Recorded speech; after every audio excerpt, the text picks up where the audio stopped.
congratulations on your century and a great win. How did you assess the decision of England to send you to bat first? Were you confident that batting on such a good track and you will post a big total, and do you think England erred in that?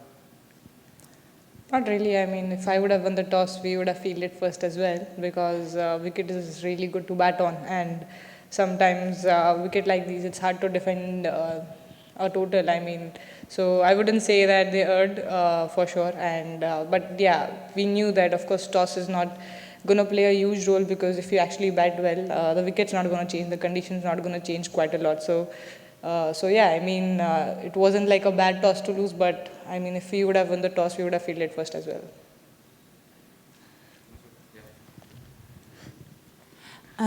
When did you find out that you were going to be captaining for the game, and how did you feel, putting together a knock like that and then, acting as captain as well? Well, just 2 hours before the match, got to know, because of course Harman was getting assist over last night and today morning, and there were a few scans to be done. So yeah, I mean, of course we had a 50-50% idea that.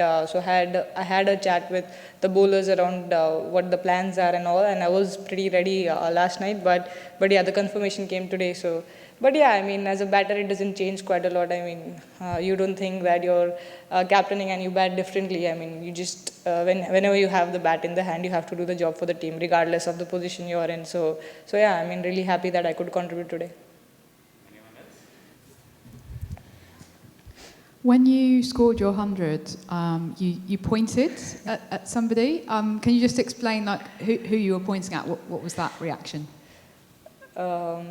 So yeah, that's actually a funny story that I think 3 days back, me and Radha Yadav, we were having a conversation that, all these girls are really hard on me sometimes. So they keep telling me, like, she was telling me that it's high time you get a century in T20s. You keep getting out in 70s, 80s, and you're not doing justice to your talent and all of that stuff. And I was like, okay, Radha, I will see now. This time I'll try and get in one of the matches in the series. I did not think that will come in the first match, but yeah, I mean, that was towards the finger was towards her, that I got it today. Because I mean, it's pretty frustrating to get out in like 70s and 80s over last 10 years. And yeah, I mean, when you had that opportunity to take the team through, so happy that I could stay and take the team till the 19th and the 20th over.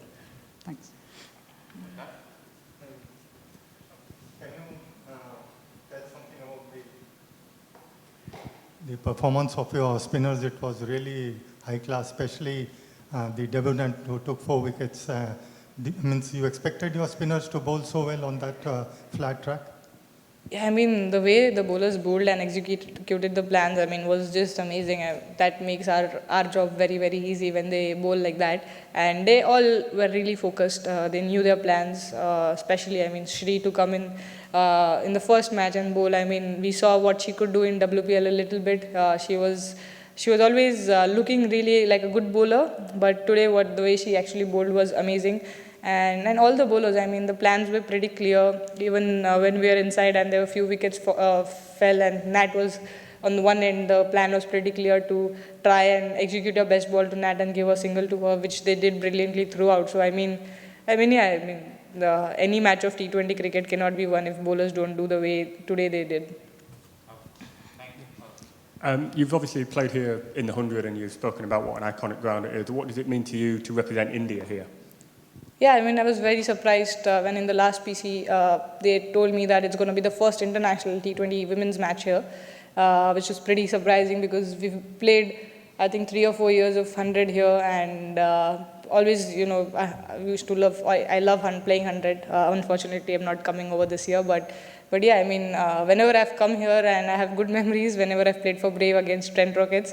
So yeah, I mean, that experience also pretty much helped a lot of our girls, because we could actually, people who've played 100, we could actually tell them that this is what this ground is about, the wicket is going to play this way, the bowlers have to be ready to get hit as well, because it's a very hard wicket to bowl on. So I mean, those sort of pointers were good to take from 100 and come back and play for India. I mean, now it's going to be pretty special for me always.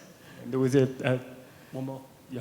There's a pocket of support as well for you. How did you find the support and the crowd as you were... Support of the crowd, The support of the crowd, yeah. There was a pocket of Indian support. Yeah, I mean, as Indian team, I mean, wherever we go, we feel at home because, the number of fans come out and support us is amazing to watch. And especially in the last 4-5 years, the way people have turned out for women's cricket as well. I mean, it's just a brilliant thing for women's game, isn't it? I mean, it used to happen quite a lot for men's, but I mean, in the last 5 years for it to happen for women's and the way they support us, I mean, win or lose, they're always there for us. They're going to come and watch. And they always make us feel home wherever we go, so which is pretty nice. I mean, and I hope they keep coming for all the rest of the matches as well. You were back opening with Shefali, and she probably didn't quite get going as she would have liked today. How did you assess her innings, and what would you say to her ahead of the next game? Yeah, we had a chat just post the match, and I've seen Shefali bat in the last 7-8 days amazingly well in nets. So I don't see a big knock too far because the way she's been hitting the ball. Sometimes, of course, coming back into the Indian team and coming into the first match, of course, there are different kind of nerves. So I'm sure this match is going to take that nerves away for her. And but the way, I mean, she's playing in the nets. I mean, I'm on the non-striker end even in the nets, and she's just timing the ball really well. So the only thing which I said to her, like, just keep timing the ball and play the ball. Don't think anything else. And yeah, I don't see her, like, I see a big knock coming in the next 4 matches from her. Smriti is second Indian women batter to score a T20 international 100, and also it's the highest individual score. So personally, what does it mean for you?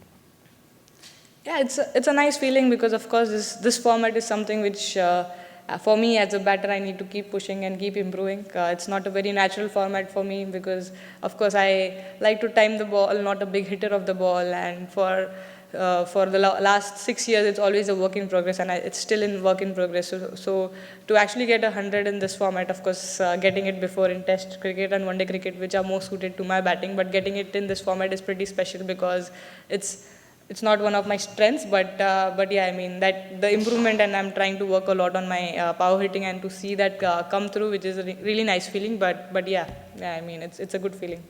The first one was Harmanpreet Kaur, who scored a T20 100. So are you expecting a treat from her? I remember watching her score against New Zealand, and it was an amazing 100 to watch from the sidelines. I mean, to be fair, we both don't need hundreds to give treat to each other. We keep doing that regardless of our performances because, yeah, I mean, this team is something different. They all are really together. We don't really need an occasion to give treats. So yeah, I mean, regardless of 100, whatever would have happened, I would have just asked her for treat. She would have given it. Thank you. Thank you.